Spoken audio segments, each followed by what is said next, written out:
ഇതുകൊണ്ടോ ഇന്ന് നമുക്കൊരല്പം കുഞ്ഞ മത്തിയ കിട്ടിയിട്ടുണ്ട് കേട്ടോ. ഇത് ഞാൻ ഈ മത്തിയ ഇന്ന് മുഴുവനോടെ കറി വെക്കും.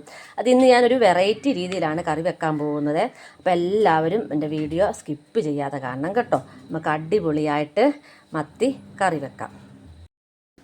അപ്പോൾ നമ്മുടെ കുഞ്ഞ മത്തി ഞാൻ വെട്ടി കഴുകി വൃത്തിയാക്കി എടുത്തിട്ടുണ്ട് കേട്ടോ. അതെ, ഇനി നമുക്ക് നമ്മുടെ കുഞ്ഞമത്തിയെ കറി വെക്കാൻ വേണ്ടിയിട്ട് ഞാൻ വഴറ്റാൻ വേണ്ടി തവ അടുപ്പത്ത് വെച്ചിട്ടുണ്ട്. നമ്മുടെ തവയൊന്ന് ചൂടായി വരുമ്പോഴത്തേക്ക് നമുക്ക് ആവശ്യത്തിനുള്ള എണ്ണ ഒഴിച്ചു കൊടുക്കാം. നമ്മുടെ തവ ചൂടായിട്ടുണ്ട്. നമുക്ക് വഴറ്റാനായിട്ടുള്ള എണ്ണ ഞാനൊരല്പം എണ്ണ കൂടുതൽ ഒഴിച്ചു കൊടുത്തിട്ടുണ്ട്. കാരണം നമുക്ക് മസാലയല്ല ഇതിനകത്തിട്ട് വഴറ്റിയിട്ട് നമുക്ക് ഒരു പ്രത്യേക രീതിയിലാണ് ഞാൻ ഉണ്ടാക്കാൻ പോകുന്നത്. നമ്മുടെ എണ്ണയൊന്ന് ചൂടായി വരട്ടെ. അപ്പം നമ്മുടെ എണ്ണ ചൂടായി വന്നിട്ടുണ്ട്. ഞാൻ ആ എണ്ണയിലോട്ടൊരു 3 ചുമന്നുള്ളി കേട്ടോ ചെറുതായിട്ട് കനത്തിലരിഞ്ഞ് വെച്ചിട്ടുണ്ട്. അതുപോലെ തന്നെ ഒരു 5-8 വെളുത്തുള്ളി അരിഞ്ഞത് ഞാൻ ചേർത്ത് കൊടുക്കുകയാണ്. പിന്നെ നമ്മുടെ ഒരു ഇഞ്ചി കഷ്ണം, ഒരു മീഡിയം വലിപ്പത്തിലുള്ളൊരു ഇഞ്ചി കഷ്ണമാണ്, അതും ചെറുതായിട്ട് അരിഞ്ഞ് ഇട്ട് കൊടുത്തിട്ടുണ്ട്. നമുക്കിനി നല്ലപോലെ ഒന്ന് ഇളക്കാം.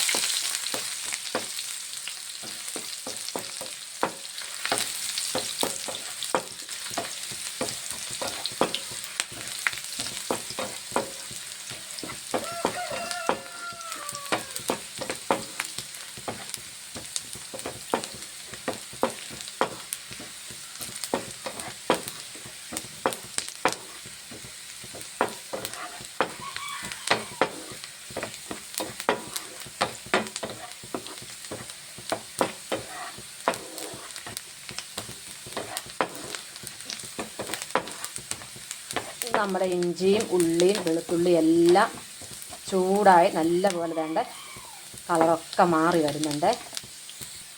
നമുക്കതിലേക്ക് ഒരു 2 കരിയാപ്പില കൂടി ഇട്ട് കൊടുക്കാം. ഇനി ഞാൻ സ്റ്റവ് ഒന്ന് കുറച്ച് വെക്കുവാണ്. ഇനി നമുക്ക് നമ്മുടെ ഈ മൂപ്പിച്ചെടുത്ത ഈ ഇഞ്ചി വെളുത്തുള്ളി ചുമന്നുള്ളി കൂടി നമുക്കതൊന്ന് കോരിയെടുത്ത് മാറ്റിയെടുക്കണം. കാരണം എണ്ണ ഒരുപാട് മീതിയുണ്ട്. നമുക്ക് ലാസ്റ്റ് അത് കടുക് വറക്കാൻ വേണ്ടിയിട്ട്. അപ്പോൾ നമ്മുടെ ഇഞ്ചിയും വെളുത്തുള്ളിയും ചുമന്നുള്ളിയും കരിയാപ്പിലയും കൂടെ ഞാൻ അരയ്ക്കാനായിട്ടെടുത്ത് മാറ്റി വെച്ചിട്ടുണ്ട്. പിന്നെ ഞാൻ ഒരു 3 ചിരവ തേങ്ങയും കൂടി ഇതിൻ്റെ കൂടെ അരയ്ക്കാൻ എടുത്തിട്ടുണ്ട്. ഇനി നമുക്ക് അരപ്പ് തയ്യാറാക്കാവേ. അരപ്പിനായിട്ട് ഞാൻ മിക്സിയുടെ ജാർ എടുത്ത് വെച്ചിട്ടുണ്ട്. നമ്മൾ അരയ്ക്കാനായിട്ടുള്ള നമുക്ക് വറുത്തെടുത്ത ഇഞ്ചി വെളുത്തുള്ളി ഉള്ളി ഞാൻ നമ്മുടെ ജാറിലോട്ട് ഇട്ട് കൊടുത്തു.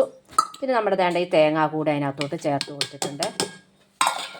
പിന്നെ നമുക്ക് ആവശ്യത്തിനുള്ള മസാലകളാണ് കേട്ടോ. ഞാൻ ഒരു 1/4 സ്പൂണ് മഞ്ഞൾ പൊടി ഇട്ട് കൊടുത്തു. പിന്നെ നമുക്ക് മുളക് പൊടി കേട്ടോ, ഒരു 1.5 സ്പൂണ് മുളക് പൊടിയാണ് ചേർത്ത് കൊടുക്കുന്നത്. പിന്നെ ഒരു 1/4 സ്പൂണ് ഉലുവാപ്പൊടി ചേർത്ത് കൊടുത്തിട്ടുണ്ട്. പിന്നെ ഞാനൊരു 1 സ്പൂണ് മല്ലിപ്പൊടി ചേർത്തിട്ടുണ്ട്. ഇനി നമുക്ക് ഇതെല്ലാം കൂടി അങ്ങോട്ടൊന്ന് അരച്ചെടുക്കാം. അപ്പോൾ നമ്മുടെ അരപ്പ് റെഡി ആയിട്ടുണ്ട് കേട്ടോ. ഞാൻ മിക്സിയിൽ അരച്ചിട്ട് അരപ്പ് വെള്ളവും കൂടെ ചേർത്താണ് ഞാൻ എടുത്തേക്കുന്നത് കേട്ടോ. നമ്മുടെ ചട്ടി ചൂടായിട്ടുണ്ട്. നമുക്ക് എണ്ണ ഒഴിക്കാം. എണ്ണ ഞാൻ മുമ്പേ പറഞ്ഞാൽ നമ്മൾ വഴറ്റിയ വെളുത്തുള്ളി ഉള്ളി ഇഞ്ചി വഴറ്റിയ എണ്ണ ഞാൻ എടുത്തു വെച്ചിരുന്നു. ആ എണ്ണയാണ് ഞാൻ ഒഴിച്ചു കൊടുക്കാൻ പോകുന്നത്. കാരണം എന്ന് വെച്ചാൽ നമ്മുടെ ആ വഴറ്റിയതിൻ്റെ എല്ലാം ഗുണം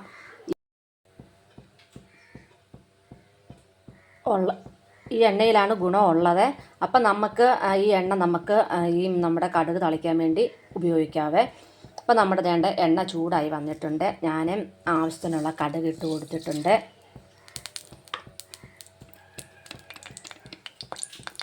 കടുകൊന്ന് പൊട്ടി വരുമ്പോഴത്തേക്ക് നമുക്ക് കരിവേപ്പില ഇട്ട് കൊടുക്കാം.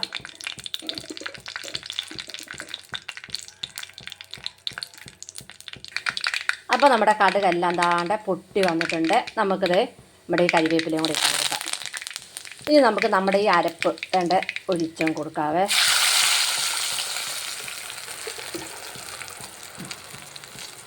നമുക്ക് പാത്രവും കൂടെ കഴുകി ശകലം വെള്ളം കൂടെ ഒഴിച്ചു കൊടുക്കാം.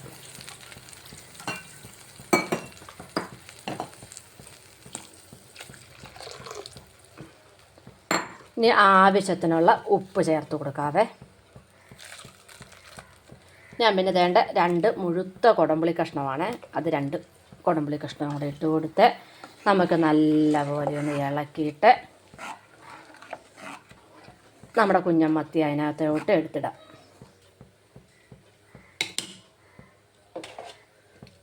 ഇത് നമ്മുടെ കുഞ്ഞമ്മത്തി ഇട്ട് കൊടുക്കുവാണ്. ഇനി നമുക്കൊന്നുകൂടി ഒന്ന് ഇളക്കാം. ഇപ്പം നിങ്ങൾക്ക് ഈ മീൻകറി കാണുമ്പോൾ നമ്മുടെ ഹോട്ടലിലൊക്കെ ചപ്പാത്തിക്കും പൊറോട്ടയ്ക്കും ഒക്കെ നമ്മൾ മീൻകറി വാങ്ങിക്കുമല്ലോ, അപ്പോൾ അതേ മീൻകറിയുടെ കളറും ഒക്കെയല്ലേ. നമുക്ക് ഇത് നല്ലപോലെ ഒന്ന് പറ്റി നല്ലപോലെ ഒന്ന് കുറുകണം. അതുവരെ നമുക്കൊന്ന് വെയിറ്റ് ചെയ്യാവേ. അപ്പോൾ ഈ വീഡിയോ ഇഷ്ടമായ എല്ലാവരും ഒന്ന് ലൈക്കൊക്കെ ചെയ്തൊക്കെ ഒന്ന് ഷെയറൊക്കെ ഒന്ന് ചെയ്യണേ. നിങ്ങളുടെ അഭിപ്രായങ്ങളും നിർദ്ദേശങ്ങളും ഒക്കെ നല്ലതാണോ ചീത്തയാണോ എന്നൊക്കെ ഒരു അഭിപ്രായമൊക്കെ നിങ്ങളൊക്കെ ഒന്ന് കമൻറ്റിലൊക്കെ ഒന്ന് അറിയിക്കണം. അപ്പോൾ ആദ്യമായിട്ട് കാണുന്ന എല്ലാവരും ഒന്ന് സബ്സ്ക്രൈബ് ചെയ്തുകൂടെ ഒന്ന് ചെയ്യണേ. അപ്പോൾ അതിന് തൊട്ടടുത്ത ബെൽ ബട്ടണിലൊന്ന് പ്രസ് ചെയ്യുകയും കൂടെ ചെയ്യണം. അപ്പോൾ നമുക്ക് നമ്മുടെ മീൻകറി ഒന്ന് തിളച്ച് പറ്റുന്നവരെ നമുക്കൊന്ന് വെയിറ്റ് ചെയ്യാം. അപ്പോൾ നമ്മുടെ ഇതേ കുഞ്ഞമ്മത്തിക്കറി റെഡി ആയിട്ടുണ്ട് കേട്ടോ. നല്ലപോലെ നമ്മുടെ ആവശ്യത്തിന് ഉള്ള രീതിയിൽ പറ്റിയിട്ടുണ്ട്. നല്ല കൊഴുത്ത മീൻകറി.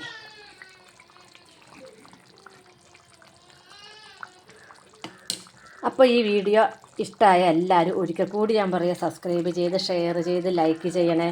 അപ്പോൾ നമുക്ക് അടുത്ത നല്ലൊരു കിടിലൻ വീഡിയോയുമായി വരാം. ബൈ.